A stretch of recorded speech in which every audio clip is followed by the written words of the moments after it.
ಬೇರೆ medical aspects ಹೊರತಾಗಿ Ayurveda urinary track infection ಬಗ್ಗೆ ಏನು ಹೇಳುತ್ತೆ?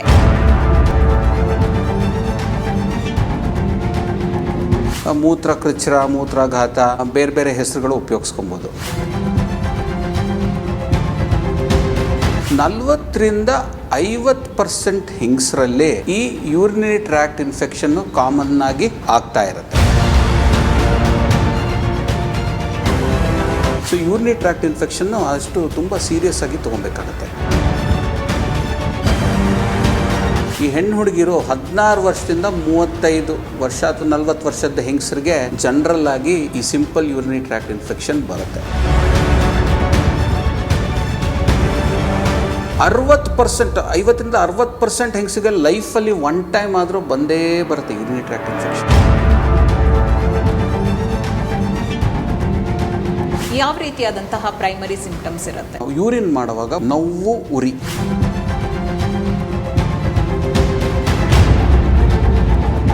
ಈ ಮೋಷನ್ ಗೋಯಿಂಗ್ ಏರಿಯಾಯಿಂದ ಕೆಲವು ಸಲ ಇನ್ಫೆಕ್ಷನ್ಸ್ ಮೇಲೆ ಹತ್ತಿಬಿಡುತ್ತೆ. ಹೈಜೀನು ತುಂಬ ಇಂಪಾರ್ಟೆಂಟ್. ತುಂಬ ಯೂರಿನ್ನ ಹೋಲ್ಡ್ ಮಾಡೋದು. ಆದಷ್ಟು ನೀವು ಆಫೀಸ್ಗಳಿಗೆ ಎಲ್ಲ ಹೋದಾಗ ಯೂರಿನೇಷನ್ ಅವಸರ ಆದರೆ ಹೋಗಿ ಯೂರಿನೇಟ್ ಮಾಡಬೇಕು. ರಾತ್ರಿ ಮಲ್ಕೊಳ್ಳೋಕೆ ಮೊದಲು ಯೂರಿನ್ನು ಪಾಸ್ ಮಾಡಿಬಿಟ್ಟೆ ಮಲ್ಕೊಳ್ಳಿ. ಆಯುಷ್ ಟಿವಿ ವೀಕ್ಷಕರೆಲ್ಲರಿಗೂ ನಮಸ್ಕಾರ. ಆಲ್ ಅಬೌಟ್ ಸೆಕ್ಸ್ ಕಾರ್ಯಕ್ರಮಕ್ಕೆ ತಮ್ಮೆಲ್ಲರಿಗೂ ಆತ್ಮೀಯ ಸ್ವಾಗತ. ಭಾರತದಲ್ಲಿ ಶೌಚಾಲಯ ವ್ಯವಸ್ಥೆ ಅಷ್ಟರ ಮಟ್ಟಿಗೆ ಸುಧಾರಿಸಿಲ್ಲ ಅನ್ನೋದು ಎಲ್ರಿಗೂ ಗೊತ್ತಿರುವಂತಹ ವಿಷಯ. ಆರೋಗ್ಯ ಅಂತ ಬಂದಾಗ ಕೇವಲ ಆಹಾರ ಮತ್ತು ಜೀವನ ಶೈಲಿಗೆ ಅಷ್ಟೇ ಒತ್ತು ಕೊಟ್ಟರೆ ಸಾಕಾಗೋದಿಲ್ಲ. ನಮ್ಮ ಸುತ್ತಮುತ್ತಲಿನ ಪರಿಸರ ಹಾಗೂ ವಾತಾವರಣ ಕೂಡ ಅಷ್ಟೇ ಇಂಪಾರ್ಟೆಂಟ್ ಆಗತ್ತೆ. ಇದು ನಮ್ಮ ಸರೌಂಡಿಂಗ್ ಹೈಜಿನಿಕ್ ಆಗಿಲ್ಲ ಅಂತ ಅಂದಾಗ ಅನೇಕ ಸಮಸ್ಯೆಗಳು ಎದುರಾಗೋಕ್ಕೆ ಶುರುವಾಗುತ್ತೆ. ಅದರಲ್ಲೂ ವಿಶೇಷವಾಗಿ ಮಹಿಳೆಯರಿಗೆ ಮುಟ್ಟಿನ ಸಂದರ್ಭದಲ್ಲಿ ಇಂತಹ ಕಾರಣಗಳಿಂದ ಅನೇಕ ಸಮಸ್ಯೆಗಳು ಎದುರಾಗುತ್ತೆ. ಅದರಲ್ಲಿ ಒಂದು ಯೂರಿನರಿ ಟ್ರ್ಯಾಕ್ ಇನ್ಫೆಕ್ಷನ್. ಈ ಯೂರಿನರಿ ಟ್ರ್ಯಾಕ್ ಇನ್ಫೆಕ್ಷನ್ ಕೇವಲ ಮಹಿಳೆಯರಲ್ಲಿ ಮಾತ್ರ ಕಾಣಿಸ್ಕೊಳ್ಳುತ್ತಾ ಅಥವಾ ಪುರುಷರು ಸಹ ಇದನ್ನು ಫೇಸ್ ಮಾಡ್ತಾರಾ? ಬೇರೆ ಮೆಡಿಕಲ್ ಆಸ್ಪೆಕ್ಟ್ಸ್ ಹೊರತಾಗಿ ಆಯುರ್ವೇದ ಯೂರಿನರಿ ಟ್ರ್ಯಾಕ್ ಇನ್ಫೆಕ್ಷನ್ ಬಗ್ಗೆ ಏನು ಹೇಳುತ್ತೆ? ಆಯುರ್ವೇದದಲ್ಲಿ UTI ಅಥವಾ ಯೂರಿನರಿ ಟ್ರ್ಯಾಕ್ ಇನ್ಫೆಕ್ಷನ್ಗೆ ಚಿಕಿತ್ಸೆ ಇದೆಯಾ? ಇದೆಲ್ಲದರ ಬಗ್ಗೆ ಮಾಹಿತಿ ತಿಳಿಸ್ಕೊಡೋದಕ್ಕೆ ನಮ್ಮ ಜೊತೆ ಡಾಕ್ಟರ್ ಸಮರ್ಥ ರಾವ್ ಅವರಿದ್ದಾರೆ. ಬನ್ನಿ ಅವರನ್ನ ಕಾರ್ಯಕ್ರಮಕ್ಕೆ ಮೊದಲಿಗೆ ಸ್ವಾಗತಿಸೋಣ. ಸರ್ ನಮಸ್ತೆ, ಕಾರ್ಯಕ್ರಮಕ್ಕೆ ತಮಗೆ ಸ್ವಾಗತ. ನಮಸ್ಕಾರ ಮೇಡಮ್. ಸರ್, ಆಯುರ್ವೇದದ ಪ್ರಕಾರ UTI ಅಥವಾ ಯೂರಿನರಿ ಟ್ರ್ಯಾಕ್ ಇನ್ಫೆಕ್ಷನ್ ಅಂದರೆ ಏನು? ಈಗ ನಮ್ಮ ದೇಶದಲ್ಲಿ, ನಮ್ಮ ದೇಶ ಮಾತ್ರ ಅಲ್ಲ, ಇಡೀ ಪ್ರಪಂಚದಲ್ಲಿ ಈ ಯೂರಿನರಿ ಟ್ರ್ಯಾಕ್ಟ್ ಇನ್ಫೆಕ್ಷನ್ UTI, ನಮ್ಮ ಆಯುರ್ವೇದದಲ್ಲಿ ನಾವು 2-3 ಪದಗಳು ಬಳಸ್ಬೋದು. ಮೂತ್ರಕೃಚ್ಛ್ರ, ಮೂತ್ರಾಘಾತ, ಬೇರೆ ಬೇರೆ ಹೆಸರುಗಳು ಉಪಯೋಗಿಸ್ಕೊಬೋದು. ಸೊ ಈ ಯೂರಿನರಿ ಟ್ರ್ಯಾಕ್ಟ್ ಇನ್ಫೆಕ್ಷನ್ನು ಸಾಕಷ್ಟು ಒಂದು ದೊಡ್ಡ ಸಮಸ್ಯೆ ಆಗ್ತಾ ಬರ್ತಾಯಿದೆ. ಒಂದು ಸ್ಟ್ಯಾಟಿಸ್ಟಿಕ್ಸ್ ಏನಂತ ಹೇಳುತ್ತೆ ಅಂದರೆ 40-50% ಹೆಂಗಸರಲ್ಲಿ ಈ ಯೂರಿನರಿ ಟ್ರ್ಯಾಕ್ಟ್ ಇನ್ಫೆಕ್ಷನ್ನು ಕಾಮನ್ ಆಗಿ ಆಗ್ತಾ ಇರುತ್ತೆ. ಈಗ ನಮ್ಮ ದೇಶದಲ್ಲಿ, ನೀವು ಆಗಲೇ ಇಂಟ್ರೊಡಕ್ಷನಲ್ಲಿ ತುಂಬ ಚೆನ್ನಾಗಿ ಹೇಳಿದ್ರಿ, ನಮ್ಮ ದೇಶದಲ್ಲಿ ಹೈಜೀನ್, ಇವಾಗ ನಮ್ಮ ಪ್ರೈಮ್ ಮಿನಿಸ್ಟರ್ ಅವರು ಟಾಯ್ಲೆಟ್ಗಳೆಲ್ಲ ಕಡೆ ಕಟ್ಟಬೇಕು ಅಂತಲೂ ಒಂದು ಪ್ರೋತ್ಸಾಹ ಮಾಡಿ, ಸೊ ದ್ಯಾಟ್ ಹೈಜೀನು, ಇದಕ್ಕೆ ನಮ್ಮ ದೇಶದಲ್ಲಿ ಸ್ವಲ್ಪ ಹೈಜೀನ್ ಕನ್ಸರ್ನ್ಸು ಇದೆ. ಆದರೆ ನಮ್ಮ ಸಂಸ್ಕೃತಿಯಲ್ಲಿ ಕೆಲವು ಕ್ಲೀನಿಂಗ್ ಪ್ರಾಕ್ಟೀಸಸ್ಸು ಅಥವಾ ಕೆಲವು ಹೈಜೀನ್ ಪ್ರಾಕ್ಟೀಸಸ್ಸು ನಮ್ಮ ಕಲ್ಚರಲ್ಲೇ ಇಂಬೈಬ್ ಆಗಿದೆ. ಅದರಿಂದ ರೇಟ್ಸು ಮ್ಯಾನೇಜ್ ಆಗ್ತಾಯಿದೆ. ಸೊ ಅಂದರೆ ನಾವು ಹೇಳಿದ್ರೆ ಅರೌಂಡ್ 40-50% ಹೆಂಗಸರಿಗೆ ಈ ಯೂರಿನರಿ ಟ್ರ್ಯಾಕ್ಟ್ ಇನ್ಫೆಕ್ಷನ್ ಆಗುತ್ತೆ ಅಂತ ಜನರಲ್ಲಾಗಿ ನಾವು ಹೇಳ್ತೀವಿ. ಪಬ್ಲಿಕ್ ಹೆಲ್ತ್ ಫಿಗರ್ಸ್ ಇದು ಹೇಳುತ್ತೆ.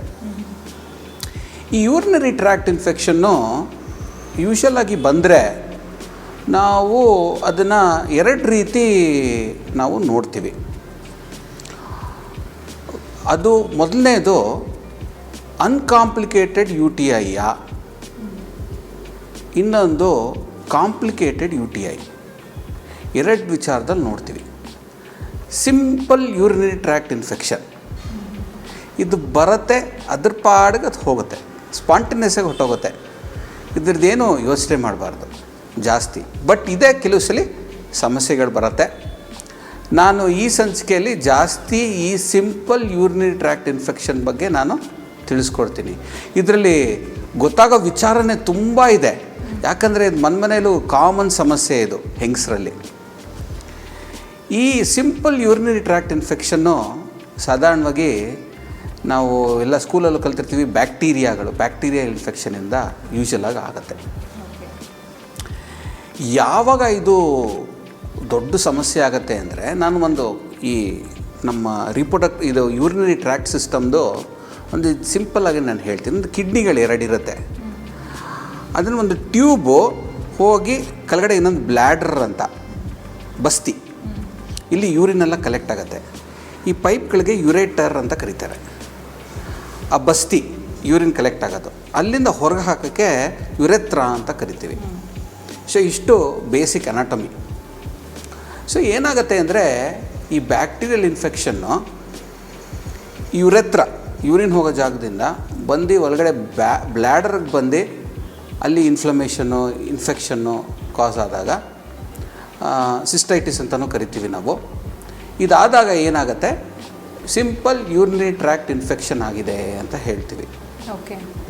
ಯಾತಕ್ಕೆ ಚಿಕ್ಕದಾಗಿರೋದೇ ದೊಡ್ಡ ಸಮಸ್ಯೆ ಮಾಡಬಹುದು ಅಂದರೆ, ಈ ಬ್ಯಾಕ್ಟೀರಿಯಾ ಈ ಬ್ಲ್ಯಾಡ್ರಲ್ಲೇ ಸೀಮಿತವಾಗಿದ್ದರೆ ಓಕೆ. ಬಟ್ ಕೆಲವು ಸಲ ಅಲ್ಲಿಂದ ಮೇಲೆ ಹತ್ತಕ್ಕೆ ಶುರು ಆಯಿತು ಅಂದರೆ ಎಲ್ಲೆಲ್ಲೋ ಹೋಗುತ್ತೆ. ಕಿಡ್ನಿಗಳನ್ನೂ ಸಮಸ್ಯೆ ಕೊಟ್ಬಿಡುತ್ತೆ. ಕಿಡ್ನಿ ಸಮಸ್ಯೆ ಕೊಟ್ಟಾಗ ಬ್ಲಡ್ ಪ್ರೆಷರು ಅದು ಇದು ಎಲ್ಲ ಬರೋದಕ್ಕೆ ದೊಡ್ಡ ಕಾರಣ ಆಗುತ್ತೆ. ಸೊ ಯೂರಿನರಿ ಟ್ರ್ಯಾಕ್ಟ್ ಇನ್ಫೆಕ್ಷನ್ನು ಅಷ್ಟು ತುಂಬ ಸೀರಿಯಸ್ ಆಗಿ ತೊಗೊಬೇಕಾಗತ್ತೆ. ಯಾಕೆ ಹೆಂಗಸರಲ್ಲೇ ಜಾಸ್ತಿ? ಸ್ಟ್ಯಾಟಿಸ್ಟಿಕ್ಸ್ ನಾನು ಹೇಳ್ತೀನಿ. ಜನರಲಾಗಿ ಈ ಸಿಂಪಲ್ ಯೂರಿನರಿ ಟ್ರ್ಯಾಕ್ಟ್ ಇನ್ಫೆಕ್ಷನ್ನು ಈ ಹೆಣ್ಣು ಹುಡುಗಿರು 16 ವರ್ಷದಿಂದ 35 ವರ್ಷ ಅಥವಾ 40 ವರ್ಷದ ಹೆಂಗಸರಿಗೆ ಜನರಲ್ಲಾಗಿ ಈ ಸಿಂಪಲ್ ಯೂರಿನರಿ ಟ್ರ್ಯಾಕ್ಟ್ ಇನ್ಫೆಕ್ಷನ್ ಬರುತ್ತೆ. ಏನಿಲ್ಲ ಅಂದ್ರೂ 60%, 50-60% ಹೆಂಗಸಿಗೆ ಲೈಫಲ್ಲಿ ಒನ್ ಟೈಮ್ ಆದರೂ ಬಂದೇ ಬರುತ್ತೆ ಯೂರಿನರಿ ಟ್ರ್ಯಾಕ್ಟ್ ಇನ್ಫೆಕ್ಷನ್. ಅಂದರೆ ಲೈಫಲ್ಲಿ ಒನ್ ಟೈಮ್ ಆದರೂ ನೋಡ್ತಾರೆ. ಒಂದ್ಸಲಿ ಬಂದಿದ ಮೇಲೆ ಸಾಕಷ್ಟು ಪರ್ಸೆಂಟೇಜ್ ಜಾಸ್ತಿ ಇರುತ್ತೆ ಅವ್ರಿಗೆ ಮತ್ತೆ ಅದೇ ವರ್ಷ ಬರೋದಕ್ಕೆ ಯೂರಿನರಿ ಟ್ರ್ಯಾಕ್ಟ್ ಇನ್ಫೆಕ್ಷನ್ನು. ಕಳೆದ ಸಲ ಯಾವಾಗ ಬಂದಿರುತ್ತೋ ಮುಂದಿನ ಸಲ ಕೂಡ ಅದೇ ಆ ವರ್ಷದಲ್ಲೇ ಮತ್ತೆ ರಿಯಕರೆನ್ಸ್ ಚಾನ್ಸ್ ಜಾಸ್ತಿ ಇರುತ್ತೆ. ಅದಕ್ಕೆಲ್ಲ ನಾನು ಹೇಳ್ತೀನಿ ಮುಂದೆ ಹೆಂಗೆ ಯಾತಕ್ಕೆ ನಮ್ಮ ಹೆಲ್ತ್ ಕೇರ್ ಸಿಸ್ಟಮ್ದೇ ಕೆಲವು ಸಲ ಆ್ಯಂಟಿಬಯೋಟಿಕ್ಸ್ ಯೂಸೇಜು ಅದೆಲ್ಲ ಜಾಸ್ತಿ ಮಾಡೋದ್ರಿಂದ ಕೆಲವು ಸಲ ಡ್ರಗ್ ರೆಸಿಸ್ಟೆನ್ಸ್ ಇದರಿಂದ ಮತ್ತೆ ರಿಕರೆನ್ಸ್ ಜಾಸ್ತಿ ಬರುತ್ತೆ. ನಮ್ಮ ಆಯುರ್ವೇದದಲ್ಲಿ ಹೆಂಗೆ ನಾವು ಸಪೋರ್ಟಿವ್ ಕೇರ್ ಕೊಡ್ಬೋದು ಅಂತಲೂ ಹೇಳ್ತೀನಿ. ಬಟ್ ಹೆಂಗಸರಿಗೆ ನಾಲ್ಕು ಪಟ್ಟು ಜಾಸ್ತಿ ಚಾನ್ಸ್ ಇದೆ ಯೂರಿನರಿ ಟ್ರ್ಯಾಕ್ಟ್ ಇನ್ಫೆಕ್ಷನ್ ಬರೋದಕ್ಕೆ. ಯಾತಕ್ಕೆ ಅಂತ ಕೇಳ್ತೀರಾ? ಇದು ಎಲ್ಲ ಬರೋದು ನಮ್ಮ ಬೇಸಿಕ್ ಅನಾಟಮಿ ಡಿಫ್ರೆನ್ಸಿಂದ. ನಾನು ಯುರೆತ್ರಾ ಅಂತ ಹೇಳಿದೆ, ಬ್ಲ್ಯಾಡ್ರಿಂದ ಹೊರಗೆ ಹಾಕಕ್ಕೆ ಯೂರಿನು. ಅದು ಗಂಡಸರಲ್ಲಿ ಸ್ವಲ್ಪ ದೊಡ್ಡದಾಗಿರುತ್ತೆ, ಹೆಂಗಸರಲ್ಲಿ ಚಿಕ್ಕದಾಗಿರುತ್ತೆ. ಸೊ ಏನಾಗುತ್ತೆ ಅಂದರೆ, ಈ ಜನರಲ್ಲಾಗಿ ಈ ಮೋಷನ್ ಗೋಯಿಂಗ್ ಏರಿಯಾ ಇಂದ ಇದಕ್ಕೆ ಆ ಬ್ಯಾಕ್ಟೀರಿಯಾಗಳು ಕೆಲವು ಸಲ ಈ ಹೆಂಗಸರು ಯುರೆತ್ರಾ ಒಳಗಡೆ ಬೇಗ ಎಂಟ್ರಿ ಕೊಟ್ಬಿಡುತ್ತೆ. ಆ ಎಂಟ್ರಿ ಕೊಟ್ಟಿರೋದ್ರಿಂದ ಏನಾಗುತ್ತೆ, ಇದು ಬ್ಲ್ಯಾಡ್ರಿಗೆ ಹೋಗಿ ಇನ್ಫೆಕ್ಷನ್ ಕಾಸ್ ಮಾಡೋಕ್ಕೆ ನಂಬರ್ 1 ಕಾಸಿಟಿವ್ ಫ್ಯಾಕ್ಟರ್ಸು. ಸೊ ಈಗ ನಾನು ಹೇಳಿದೆ, ಈ simple urinary tract infection, complicated urinary tract infection, ಇದು ಎರಡನ್ನ ಹೆಂಗೆ ನಾವು ಸಪ್ರೇಟ್ ಮಾಡೋದು? ಎಷ್ಟೊಂದು ಜನ ಈ ಕಾಂಪ್ಲಿಕೇಟೆಡ್ ಯೂರಿನರಿ ಟ್ರ್ಯಾಕ್ಟಿಂದ ಈ ಸೆಪ್ಸಿಸ್ ಥರ ಆಗಿ ಸಾವಿಗೆ ಒಳಗಾಗ್ತಾರೆ. ತುಂಬ ಸೀರಿಯಸ್ ಆಗಿ ತೊಗೊಳ್ಳೋ ವಿಚಾರ ಇದು UTI ಹೆಂಗಸರಲ್ಲಿ ಎಸ್ಪೆಷಲಿ. ನಾನು ಆಗಲೇ ಹೇಳಿದೆ, ಕಾಂಪ್ಲಿಕೇಟೆಡ್ಡು ಸಮಸ್ಯೆಗಳು ತುಂಬ ಸೀರಿಯಸ್ ಆಗುತ್ತೆ. ಅದರದ್ದು ಹಾಸ್ಪಿಟಲೈಸೇಷನ್ನೇ ಸಾಕಷ್ಟು ಇರುತ್ತೆ. ಒಂದು 7 ಲಕ್ಷದ್ದು ಹಾಸ್ಪಿಟಲೈಸೇಷನ್ಸು ವರ್ಷಕ್ಕೆ ಬರೀ ಹೊರದೇಶದಲ್ಲೇ ಇದೆ. ನಮ್ಮ ದೇಶದಲ್ಲಂತೂ ಇನ್ನೂ ಜಾಸ್ತಿ ಇದೆ. OPDಗಳಲ್ಲಂತೂ ತುಂಬ ಜಾಸ್ತಿ ಇದೆ. Urinary tract infection common. ಈಗ ಈ ಕಾಂಪ್ಲಿಕೇಟೆಡ್ ಯೂರಿನರಿ ಟ್ರ್ಯಾಕ್ಟ್ ಇನ್ಫೆಕ್ಷನಲ್ಲಿ ಯಾರಿಗೆ ಬರುತ್ತೆ ಅಂದರೆ, ಫಸ್ಟು ಡಯಾಬಿಟೀಸ್ ಇರೋರಿಗೆ, ಡಯಾಬಿಟೀಸು ಒಂದು ಚೀಫ್ ಕಾರಣ ಈ ಇನ್ಫೆಕ್ಷನ್ಸ್ ಬರೋದಕ್ಕೆ. ಎರಡನೇದು ವಯಸ್ಸಾಗಿರೋ ಹೆಂಗಸರಲ್ಲಿ ಸಾಧಾರಣವಾಗಿ ಒಂದು 40 ಮೇಲೆ 50 ಮೇಲೆ 60 ಮೇಲೆ ಮೆನೋಪಾಸ್ ನಂತರ 60 ಮೇಲೆ ಈ ವಯಸ್ಸಾಗಿರೋ ಹೆಂಗಸರಲ್ಲಿ ಅದು ಕಾಮನ್ನು ಕಾಂಪ್ಲಿಕೇಟೆಡ್. ಆಮೇಲೆ ಪ್ರೆಗ್ನೆನ್ಸಿಯಲ್ಲಿರೋರು ಪ್ರೆಗ್ನೆನ್ಸಿ ಟೈಮಲ್ಲಿ ಬಂದಾಗಲೂ ಅದು ಸ್ವಲ್ಪ ಕಾಂಪ್ಲಿಕೇಟೆಡ್. ಮತ್ತು ಇನ್ನೊಂದು ಇಮ್ಯೂನ್ ಕಾಂಪ್ರಮೈಸ್ ಆದಾಗ, ಇವಾಗ ಜನರಲ್ಲಾಗಿ ಇಮ್ಯುನಿಟಿ ಅಂತ ಕಮ್ಮಿ ಆಗುತ್ತೆ, ಸಾಕಷ್ಟು ರೀಸನ್ಸ್ಗೆ ಇಮ್ಯುನಿಟಿ ಕಮ್ಮಿ ಆಗುತ್ತೆ. ಕೋಮಾರ್ಬಿಡಿಟೀಸು ಬೇರೆ ಬೇರೆ ಕಾಯಿಲೆಗಳಿದ್ರೂ ಇಮ್ಯುನಿಟಿ ಕಮ್ಮಿ ಆಗುತ್ತೆ. ಔಷಧಿಗಳಿಂದನೂ ಸಾಕಷ್ಟು ಇಮ್ಯುನಿಟಿ ಕಮ್ಮಿ ಆಗುತ್ತೆ. ಕೆಲವರಿಗೆ ಇಮ್ಯೂನ್ ಸಪ್ರೆಸೆಂಟ್ಸ್ ಅಂತ ಮಾಡರ್ನ್ ಡಾಕ್ಟರ್ಸ್ ಕೊಟ್ಟಿರ್ತಾರೆ, ಅದು ಕೆಲವು ಸಲ ಅದು ಕಾಸ್ ಮಾಡುತ್ತೆ. ಸೊ ಈ UTIನ ನಮ್ಮ ಡಾಕ್ಟ್ರುಗಳಿಗೆ ಟ್ರೀಟ್ ಮಾಡೋದು ಕಾಂಪ್ಲೆಕ್ಸ್. ಇದು ಸಿಂಪಲ್ ಆಗಿಲ್ಲ, ಸ್ಟ್ರೇಟ್ ಫಾರ್ವರ್ಡ್ ಆಗಿಲ್ಲ. ಬರೀ ನಾವು ಒಂದು ಸ್ಯಾಂಪಲ್ ತೊಗೊಂಡು ಅದನ್ನು ಚೆಕ್ ಮಾಡಿ ನಿಮ್ಗೆ ಇನ್ಫೆಕ್ಷನ್ ಇದೆಯಾ ಇಲ್ವಾ ಅಂತ ಅದು ಆ ಥರ ರೀತಿ ಹೇಳೋದು ಕರೆಕ್ಟ್ ಅಲ್ವೇ ಅಲ್ಲ. ಇದು ಸ್ವಲ್ಪ ಕಾಂಪ್ಲೆಕ್ಸ್ ಆಗಿದೆ, ಒಂದು ಡೀಟೇಲ್ ಕನ್ಸಲ್ಟೇಷನು ಇದೆಲ್ಲ ಬೇಕಾಗುತ್ತೆ UTIಯಲ್ಲಿ. ಈ ಹೆಂಗಸರು ಗಂಡಸರಲ್ಲಿ ಮೋಸ್ಟ್ ಆಫ್ ದ ಟೈಮ್ ಗಂಡಸರಿಗೆ ಈ ಸಿಂಪಲ್ ಯೂರಿನರಿ ಟ್ರ್ಯಾಕ್ಟ್ ಇನ್ಫೆಕ್ಷನ್ ಬರೋದೇ ಇಲ್ಲ. ಬಂದರೆ ಕಾಂಪ್ಲಿಕೇಟೆಡ್ ಆಗಿರುತ್ತೆ. ಕಾಂಪ್ಲಿಕೇಟೆಡ್ ಗಂಡಸರಿಗೆ ಡಯಾಬಿಟಿಸ್ ಏನಾರು ಇತ್ತು ಅಂದರೆ, ಬೇರೆ ಇನ್ಫೆಕ್ಷನ್ಸ್ ಏನಾರು ಇತ್ತು ಅಂದರೆ, ಸೊ ಈ ರೀಸನ್ಸಿಂದ ಬರುತ್ತೆ ವಿನಃ ಈ uncomplicated simple urinary tract infections most of the time ಹೆಂಗಸರಿಗೆ ಸೀಮಿತವಾಗಿರುತ್ತೆ. ಇದು ಮೇಜರ್ ಡಿಫ್ರೆನ್ಸು. ಸರ್, UTI ಅಂದ್ರೇ ನಾವು ಸಿಂಪಲ್ ಆಗಿರೋವಂಥದ್ದು ಅಂತ ಅಂದ್ಕೊಂಡಿರ್ತೀವಿ, ಸಾಮಾನ್ಯವಾಗಿ ಎಲ್ಲರೂ ಫೇಸ್ ಮಾಡ್ತಾರೆ ಅಂತ. ಅದರಲ್ಲೂ ಕೂಡ 2 ವಿಧ ಇದೆ, ಕಾಂಪ್ಲಿಕೇಶನ್ಸು ಇದೆ, ಗಂಭೀರ ಸಮಸ್ಯೆ ಆಗಿಯೂ ಕೂಡ ಇದು ಟರ್ನ್ ಆಗುತ್ತೆ ಅನ್ನೋದನ್ನು ಹೇಳ್ತಾ ಇದ್ರಿ. ಸೊ ಈ ಸಿಂಪ್ಟಮ್ಸ್ ಅಂತ ನೋಡಿದಾಗ ಸಿಂಪಲ್ UTI ಇದೆ ತಗೊಳ್ಳೋಣ. ಫಸ್ಟ್ ಯಾವ ರೀತಿಯಾದಂತಹ ಪ್ರೈಮರಿ ಸಿಂಪ್ಟಮ್ಸ್ ಇರುತ್ತೆ ನೋಡಿ. ಈ ನಾವು ಲ್ಯಾಬ್ ರಿಪೋರ್ಟ್ಸ್ ಜೊತೆ ಈ ಸಿಂಪಲ್ UTIಯಲ್ಲಿ ಸಿಂಪ್ಟಮ್ಸು ತುಂಬ ನೋಡಬೇಕಾಗತ್ತೆ. ಕೆಲವು ಸಿಂಪ್ಟಮ್ಸ್ ಏನೇನು ಅಂದರೆ, ಮೊದಲನೇದು ಹೆಚ್ಚಾಗಿ ಯೂರಿನ್ ಫ್ರೀಕ್ವೆನ್ಸಿ ಆಗೋದು. ಪದೇ ಪದೇ ನಾನು ಯೂರಿನ್ ಹೋಗಬೇಕು ಅಂತ ಹೇಳೋದು. ಯೂಶ್ವಲಾಗಿ ವೆಯ್ಟ್ ಮಾಡೋಕ್ಕಾಗಲ್ಲ, ಇಮಿಡಿಯೇಟಾಗಿ ನೀರು ಕುಡಿಯೋದು, ಯೂರಿನ್ ಮಾಡೋದು, ಪದೇ ಪದೇ ಯೂರಿನ್ ಮಾಡೋದು ಒಂದು ಮುಖ್ಯವಾದ ಕಂಪ್ಲೇಂಟು. ಕೆಲವರಿಗೆ ಅದು ಮಾತ್ರ ಇರಲ್ಲ, ಇನ್ನೊಂದು ಕಂಪ್ಲೇಂಟ್ ಇರುತ್ತೆ. ಏನು ಅಂದರೆ ಅರ್ಜೆನ್ಸಿ. ಯೂರಿನ್ ಬರೋದು ಟೈಮ್ ಕರೆಕ್ಟಾಗಿ ಬರುತ್ತೆ, ಆದರೆ ಬಂದಾಗ ಅವ್ರಿಗೆ ತಡೆಯೋಕ್ಕೆ ಹಿಡ್ಕೊಳ್ಳೋಕ್ಕೆ ಆಗಲ್ಲ. ಆ ಒಂದು ಅರ್ಜೆನ್ಸಿ ಅಂತ ಬರುತ್ತೆ. ಇದು ಇನ್ನೊಂದು UTI ಸಿಂಪ್ಟಮ್. ಕೆಲವು ಸಲ ಒಂದೇ ಸಿಂಪ್ಟಮ್ ಇರುತ್ತೆ, 2 ಸಿಂಪ್ಟಮ್ ಇರುತ್ತೆ, 3 ಸಿಂಪ್ಟಮ್, ಕೆಲವು ಸಲ ಬರೀ 2 ಸಿಂಪ್ಟಮ್ಮು, ಕೆಲವು ಸಲ ಒಂದೇ ಸಿಂಪ್ಟಮ್ಮು, ಹಿಂಗೂ ಇರುತ್ತೆ UTIಯಲ್ಲಿ. ಮೂರನೇದು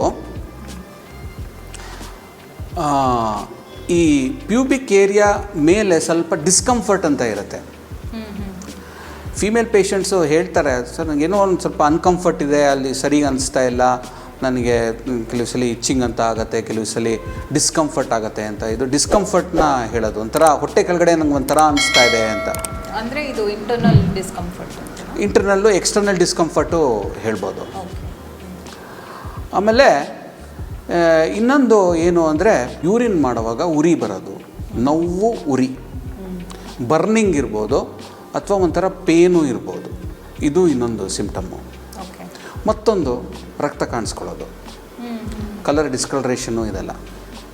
ಸೊ ಜನರಲ್ಲಾಗಿ UTIಯಲ್ಲಿ ಈ ಸಿಂಪ್ಟಮ್ಸ್ ಎಲ್ಲ ಕಾಣಿಸ್ಕೊಂಬರುತ್ತೆ.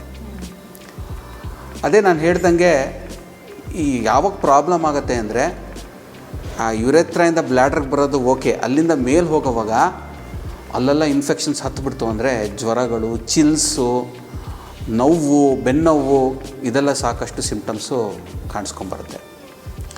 ಸೊ ಈ ಸಿಂಪಲ್ UTIಯಲ್ಲಿ ಇದು ಬೇಸಿಕ್ ಸಿಂಪ್ಟಮ್ಸು. ಸೊ ಇದಕ್ಕೆ ಕಾರಣಗಳು ಅಂತ ನೋಡಿದಾಗ ಯಾವ ಕಾರಣಗಳು ಜಾಸ್ತಿ ಅಫೆಕ್ಟ್ ಮಾಡುತ್ತೆ? ಈಗ ಈ ಯೂರಿನರಿ ಟ್ರ್ಯಾಕ್ಟ್ ಇನ್ಫೆಕ್ಷನ್ಗೆ ಕಾರಣಗಳು ಕೆಲವು. ಇದಕ್ಕೆ ಮಾಡರ್ನ್ ಕಾರಣಗಳು ಇದೆ, ಆಯುರ್ವೇದಿಕ್ ಕಾರಣಗಳು ಇದೆ. ಮಾಡರ್ನ್ ಕಾರಣಗಳು ಏನೇನು ನೋಡ್ಬೋದು ಅಂದರೆ, ನಾನು ಹಿಂದೆ ಹೇಳ್ದಂಗೆ ಈ ಮೋಷನ್ ಗೋಯಿಂಗ್ ಏರಿಯಾಯಿಂದ ಕೆಲವು ಸಲ ಇನ್ಫೆಕ್ಷನ್ಸ್ ಮೇಲೆ ಹತ್ತಿಬಿಡುತ್ತೆ. ಹೈಜೀನು ತುಂಬ ಇಂಪಾರ್ಟೆಂಟು. ಸೊ ಇದು ಒಂದು ತುಂಬ ಇಂಪಾರ್ಟೆಂಟು. ಎರಡನೇದು, ಕೆಲವು ಸಲ ಈ ಈ ಕಾಂಟ್ರಸೆಪ್ಟಿವ್ಸ್ ಉಪಯೋಗಿಸ್ಕೊಳ್ಳೋದು, ಇಂಟರ್ಕೋರ್ಸ್ ಮಾಡೋದೂ ಕೆಲವು ಸಲ ಅದು ಒಂದು ಕಾರಣ ಆಗುತ್ತೆ. ಅದು ಕೆಲವು ಸಲ ಏನಾಗೋಗ್ಬಿಡುತ್ತೆ ಅಂದರೆ ಈ ಬ್ಯಾಕ್ಟೀರಿಯಾದೆಲ್ಲ ಯುರೆತ್ರ ಲೆವೆಲಲ್ಲಿ ಈಚೆ ಇರುತ್ತೆ, ಆ ಪ್ರೆಷರಿಂದ ಮೇಲೆ ಬ್ಲ್ಯಾಡ್ರ್ ಒಳಗಡೆ ಹೋದಾಗ ಸಮಸ್ಯೆ ಆಗುತ್ತೆ. ತುಂಬ ಕರೆಕ್ಟ್ ಟೈಮಲ್ಲಿ ಯೂರಿನ್ ಮಾಡದೇ ಇರೋದು ಅದು ಒಂದು ದೊಡ್ಡ ಸಮಸ್ಯೆ. ತುಂಬ ಯೂರಿನ್ನ ಹೋಲ್ಡ್ ಮಾಡೋದು, ಇವಾಗ ಆಫೀಸ್ಗಳು ಇದರಲ್ಲೆಲ್ಲ ಇದ್ದಾಗ ಯೂರಿನ್ ಒಂದು ಹೋಲ್ಡ್ ಮಾಡೋದು ಒಂದು ದೊಡ್ಡ ಸಮಸ್ಯೆ, ಅದೂ ಕೂಡ ಇನ್ಫೆಕ್ಷನ್ಗೆ ಕಾರಣ. ಕಾಂಟ್ರಸೆಪ್ಟಿವ್ಸ್ ಕೆಲವು ಕಾಂಡಮ್ಗಳು ಇದೆಲ್ಲ ಇಂಟರ್ಕೋರ್ಸ್ ಮಾಡುವಾಗ ಉಪಯೋಗಿಸ್ಕೊಳ್ಳೋದು. ಆಮೇಲೆ ಪದೇ ಪದೇ ಡಾಕ್ಟರ್ ಹತ್ರ ಎಕ್ಸಾಮಿನೇಷನ್ ಮಾಡಿಸ್ಕೊಳ್ಳೋದು ಕೂಡ ಒಂದು ಸಮಸ್ಯೆ. ಅಲ್ಲಿಂದನೂ ಇನ್ಫೆಕ್ಷನ್ ಹೋಗೋಕ್ಕೆ ಚಾನ್ಸ್ ಇದೆ. ಕೆಲವು ಸಲ ಪ್ರೊಸೀಜರ್ಸ್ ಹೈಜೀನ್ ಎಲ್ಲ ಮೇಂಟೈನ್ ಮಾಡ್ತಾರೆ, ಬಟ್ ಚಾನ್ಸ್ ಇದೆ ಅಲ್ಲೂ ಕೂಡ ಅಲ್ಲಿಂದನೂ ಇನ್ಫೆಕ್ಷನ್ ಆಗೋದು. ನಮ್ಮ ದೇಶ ಪಾಪ್ಯುಲೇಟೆಡ್ ದೇಶ, ಪೇಷಂಟ್ಸು ಎಲ್ಲ ಕಡೆ ತುಂಬ ಜನ ಇರ್ತಾರೆ. ಸೊ ಎಷ್ಟು ಹೈಜೀನ್ ಇದ್ರೇನು ಅದರಿಂದ ಕೆಲವು ಸಲ ಇನ್ಫೆಕ್ಷನ್ಸ್ ಹೋಗೋಕ್ಕೆ ಚಾನ್ಸಸ್ ಇದೆ. ಯೂಶ್ವಲಾಗಿ ಸರ್ಜಿಕಲ್ ಪ್ರೊಸೀಜರ್ಸು ಇದೆಲ್ಲ ಮಾಡಿದಾಗಲೂ UTIಗಳು ಜಾಸ್ತಿ ಆಗೋಕ್ಕೆ ಚಾನ್ಸ್ ಇದೆ. ಕಿಡ್ನಿ ಟ್ರಾನ್ಸ್ಪ್ಲಾಂಟು ಕೇಸಸ್ಸಲ್ಲೆಲ್ಲ ಇಡೀ ವರ್ಷ ಮಾಡರ್ನ್ ಡಾಕ್ಟರ್ಸು ಆ್ಯಂಟಿಬಯೋಟಿಕ್ಸು ಅದು ಇದು ಕೊಟ್ಟು ಟ್ರೀಟ್ ಮಾಡ್ತಾರೆ. ಈ ಕ್ಯಾಥೆಟರ್ಸು ಇದೆಲ್ಲ ಹಾಕುವಾಗಿಂದ ಅದರಿಂದನೂ UTIಗಳು ಬರುತ್ತೆ. ಸೊ ಹೈಜೀನು, ಈ ಅಂಡರ್ ಗಾರ್ಮೆಂಟ್ಸು ಇದೆಲ್ಲ ಸರಿಗೆ ವಾಶ್ ಮಾಡದೇ ಇದ್ದರೆ, ಕೆಲವು ಸಲ ಸಮ್ಮರಲ್ಲಿ ತುಂಬ ಹೀಟ್ ಇರುತ್ತೆ. ಹಾಗೂ ಇದಕ್ಕೆ ಟ್ರಿಗರ್ ಫ್ಯಾಕ್ಟರ್ಸ್ ಅಂತ ಕೆಲವಿದೆ. ಒಂದು ಡಯಾಬಿಟೀಸ್ ಟ್ರಿಗರ್ ಫ್ಯಾಕ್ಟರು, ಮತ್ತೊಂದು ಆ್ಯಂಟಿಬಯೋಟಿಕ್ಸ್ ಯೂಸಸ್ ಟ್ರಿಗರ್ ಫ್ಯಾಕ್ಟರು. ಕೆಲವು ಸಲ ಆ ಹೆಲ್ತಿ ಲೇಯರು ಇದನ್ನೆಲ್ಲ ತೆಗೆದುಬಿಡುತ್ತೆ, ಅದರಿಂದ ಬ್ಯಾಕ್ಟೀರಿಯಲ್ ಇನ್ಫೆಕ್ಷನ್ಸು ನುಗ್ಗುತ್ತೆ. ಸೊ ಇದು ಒಂದು ತುಂಬ ಇಂಪಾರ್ಟೆಂಟ್ ವಿಚಾರ. UTI ಜನರಲಿ ಕಾಣಿಸ್ಕೊಂಡಾಗ ಏನು ಮಾಡಬಹುದು, ಎಸ್ಪೆಷಲಿ ಹೆಣ್ಮಕ್ಳು? ಈಗ ಕೆಲವು ಜನರಲ್ ನಮ್ಮ ಹೆಲ್ತ್ ಫೀಲ್ಡಲ್ಲಿ ಹೇಳೋ ಸಜೆಷನ್ಸ್ ಹೇಳ್ತೀನಿ. ನಂತರ ಆದರೆ ಮುಂದಿನ ಸಂಚಿಕೆಯಲ್ಲಿ ಆಯುರ್ವೇದದಲ್ಲಿ ಇನ್ನೂ ಏನೇನು ಡೀಪಾಗಿ ಮಾಡ್ಬೋದು ಅಂತಲೂ ಹೇಳ್ತೀನಿ ನಾನು.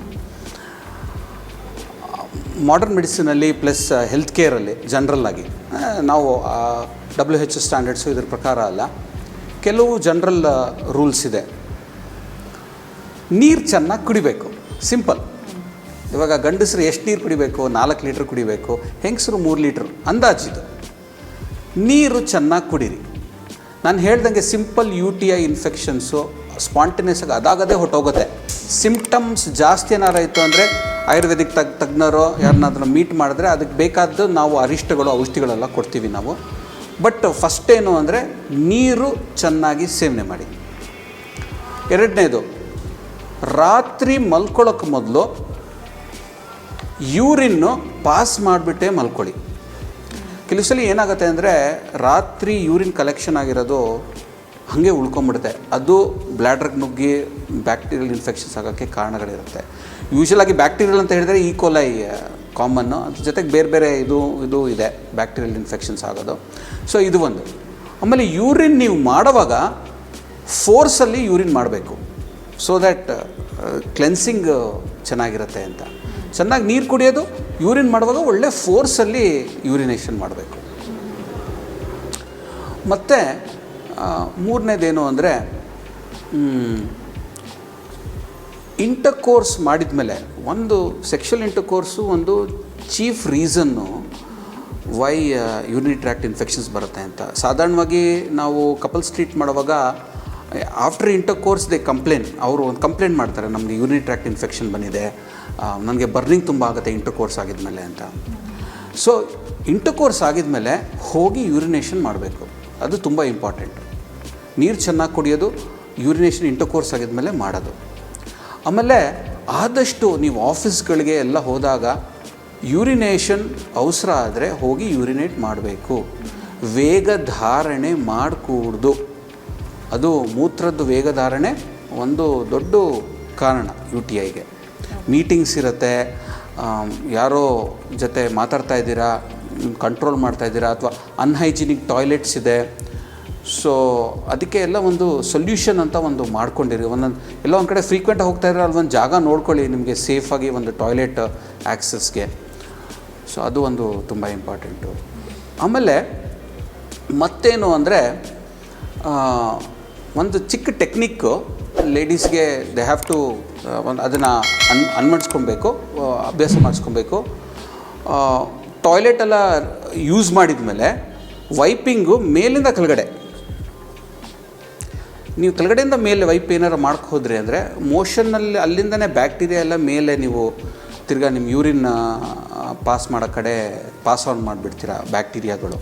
ಯಾಕಂದರೆ ಅಲ್ಲೇ ಎಲ್ಲ ರೆಕ್ಟಮು ಆ ರೀಜನಲ್ಲಿ ಜಾಸ್ತಿ ಬ್ಯಾಕ್ಟೀರಿಯಾಗಳು ಅದೆಲ್ಲ ಇರುತ್ತೆ. ಸೊ ನೀವು ವೈಪಿಂಗು ಅದೆಲ್ಲ ವಾಷಿಂಗು ಮೇಲಿಂದ ಕೆಳಗಡೆ ಇರಬೇಕು. ಇದು ಸಣ್ಣ ಹುಡುಗಿರಿಂದನೂ ಅವ್ರಿಗೆ ಟ್ರೈನಿಂಗ್ ಕೊಡಬೇಕಾಗತ್ತೆ, ಮೇಲಿಂದ ಕೆಳಗಡೆ ಮಾಡಬೇಕು ಅಂತ. ನಮ್ಮ ಇಂಡಿಯನ್ ಸ್ಟೈಲ್ ಸಿಟ್ಟಿಂಗು ಇದರಲ್ಲೆಲ್ಲ ವಾಷಿಂಗೆಲ್ಲ ಬಂದರೆ ಅದೆಲ್ಲ ಕ್ಲಿಯರಾಗಿ ಆಗುತ್ತೆ. ಈ ವೆಸ್ಟರ್ನ್ ಕಮೋಡ್ಸು ಇದೆಲ್ಲ ಉಪಯೋಗಿಸುವಾಗ ಈ ರಿಸ್ಕ್ಗಳು ಜಾಸ್ತಿ ಇರುತ್ತೆ. ಅದಕ್ಕೆ ನಮ್ಮ ಇಂಡಿಯನ್ ಸಿಸ್ಟಮು ಕಲ್ಚರು ಎಷ್ಟು ಚೆನ್ನಾಗಿ ಪ್ರೋಗ್ರಾಮ್ ಆಗಿದೆ ಅಂತ ಹೇಳ್ಬೋದು. ಈ ಟ್ಯಾಂಪೂನ್ಸು ಇದೆಲ್ಲ ಪ್ಯಾಡ್ಸು ಅದೆಲ್ಲ ಫ್ರೀಕ್ವೆಂಟಾಗಿ ಚೇಂಜ್ ಮಾಡಬೇಕಾಗತ್ತೆ. ಅದರಿಂದನೂ ಇನ್ಫೆಕ್ಷನ್ಸ್ ಬರೋದು ತುಂಬ ಕಾರಣ ಇರುತ್ತೆ. ಅಂಡರ್ ಗಾರ್ಮೆಂಟ್ಸ್ ಹೈಜೀನು, ವಾಷಿಂಗು ಅದೆಲ್ಲ ತುಂಬ important.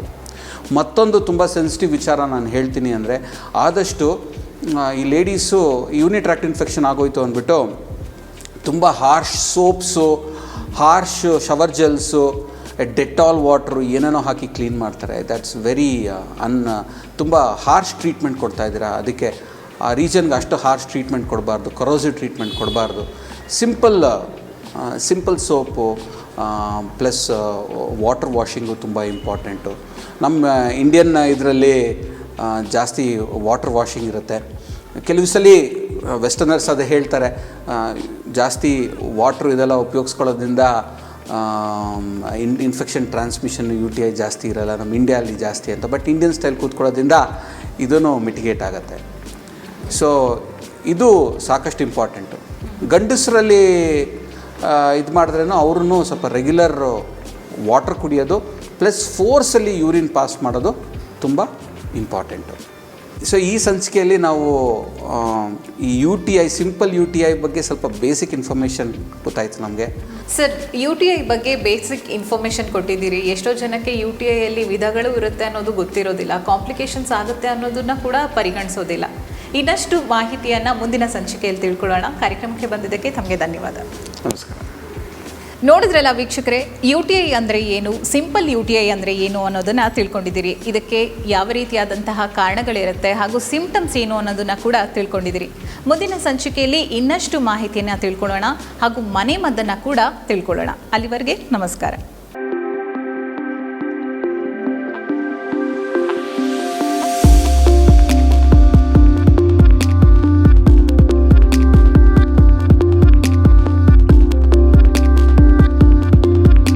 Click on the bell icon to watch our latest videos.